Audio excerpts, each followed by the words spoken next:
If you want to find an example of a truly terrifying villain, you need look no further than Hannibal Lecter in The Silence of the Lambs. The director does a wonderful job of making this character terrifying, and he does it in a very interesting way.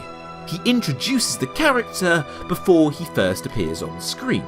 Now, this might sound counterintuitive, but he achieves this in two ways, one of which is in dialogue before we first meet him, such as this line when the asylum warden is talking about the kind of man he is. Oh, he's a monster. Pure psychopath. So rare to capture one alive. From a research point of view, Lecter is our most prized asset. Now, despite this line's bluntness in its purpose, it does a wonderful job at building the viewer's expectations. It tells us straight up that Hannibal is the most depraved and psychotic man in the asylum. Now, there are many lines in these opening scenes that serve a similar purpose, the purpose of building up an image of Hannibal in the viewer's minds. And all of this build-up pays off in the next scene. Now, right here, the director does something very interesting. As Clarice is walking along the corridor up to Hannibal's cell, he uses the camera to reinforce the information we had learned previously. As she walks along the corridor, there are 3 inmates she sees before Cannibal.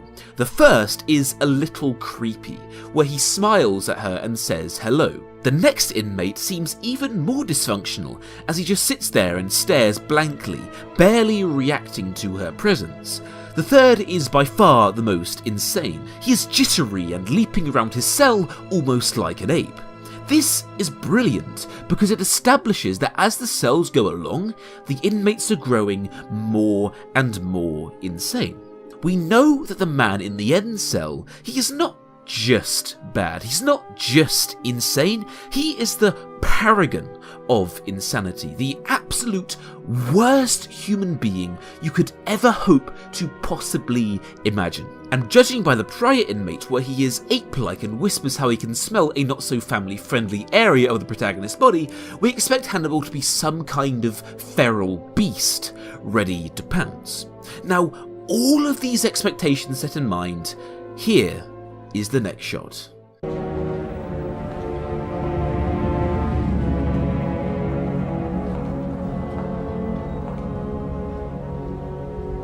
Good morning.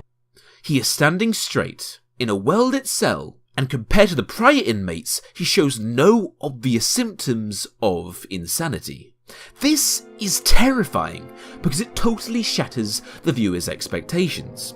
We have been told he is a most depraved individual, yet he looks so civil and unlike anyone you might see on the street, except there's something just a little bit off about him. What follows from this point on between the two characters is not so much a conversation, it's more a battle for power over the other. And I think this line right here marks the very start of that battle. Closer, please. Closer.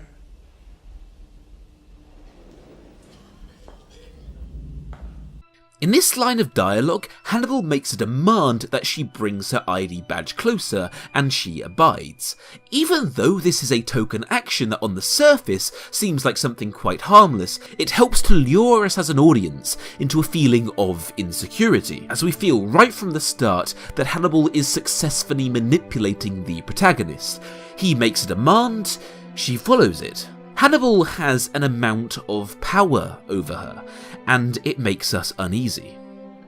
When you look at a great example of dialogue in fiction, there is almost always a conflict between the two characters, where one has a different opinion to the other, or one wants something that the other doesn't want. This is a pretty basic concept, but part of the reason why this scene in Silence of the Lambs is so gripping and has such compelling dialogue is because it is full of that conflict. Clarice wants Hannibal to help her with an investigation. Hannibal doesn't want to, and I think to the untrained eye it might be a little confusing as to why Hannibal is so terrifying in this scene, because he is behind thick glass and he cannot physically hurt her. So he shouldn't be terrifying because he has no power. So the reason he is scary must be because of something else, right? The problem is that is a surface level observation, and the more we look at it, the more we realise that actually the truth is the exact opposite. The reason Hannibal is such a terrifying villain is because he has all of the power. Now, this might sound a little nonsensical, seeing as he is in a cage, but Clarice came to him wanting one thing: for his help in catching a murderer. In this respect, she is quite vulnerable, because she could very easily fail and not achieve her goals. It would require almost no effort from Hannibal's part to totally shatter her ambitions. The outcome of this scene, whether she gets help or not, is entirely in his hands. This right here, the powerlessness of the protagonist, is why Hannibal Lecter is such a terrifying villain. The cinematography also does a wonderful job at helping to reinforce the two characters' power. Near the start of the conversation, she sits down and he is stood up. This makes her physically lower than him, which helps to convey how non-literally he is above her in a sense of power. You can see this in the shots where he looks down at the camera while she looks up instead, and in a later scene where he finally surrenders his power and agrees to help her, she goes from sitting down on the floor to standing up, so they are both seeing eye to eye. Levels are a fairly basic dramatic technique, but when used properly, they can be quite provocative. Also, when you look at the framing of the characters, there is something quite interesting going on. Hannibal's face takes up the whole screen, while with her, her face takes up only half. This helps to make Clarice feel small and again with no power. The negative space around the characters is directly proportional to the amount of power that character has. Most serial killers keep some sort of trophies from their victims. I didn't. No. No, you ate yours. As you can see, when she makes this statement, that catches him off guard, and her face in the shot when she does it is in the centre and is much larger than in the prior, which indicates how she has reclaimed some of her lost power. Also, when she delivers the line, he breaks off his eye contact with her that he had maintained constantly throughout the entire scene in his response to his loss of power. So how could we use this example to address how you can terrify your audience?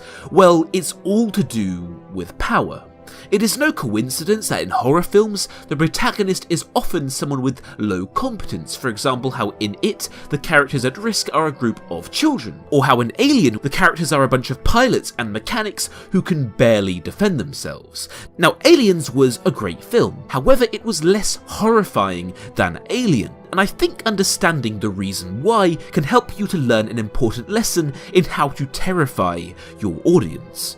Because Aliens follows a group of Marines who, when it comes down to defending themselves, are much more competent than the cast of Alien. The characters in Aliens have the ability to kill the monsters. The characters in Alien don't. So what does this mean? If you want your audience to feel terrified, it is all to do with which character has the power.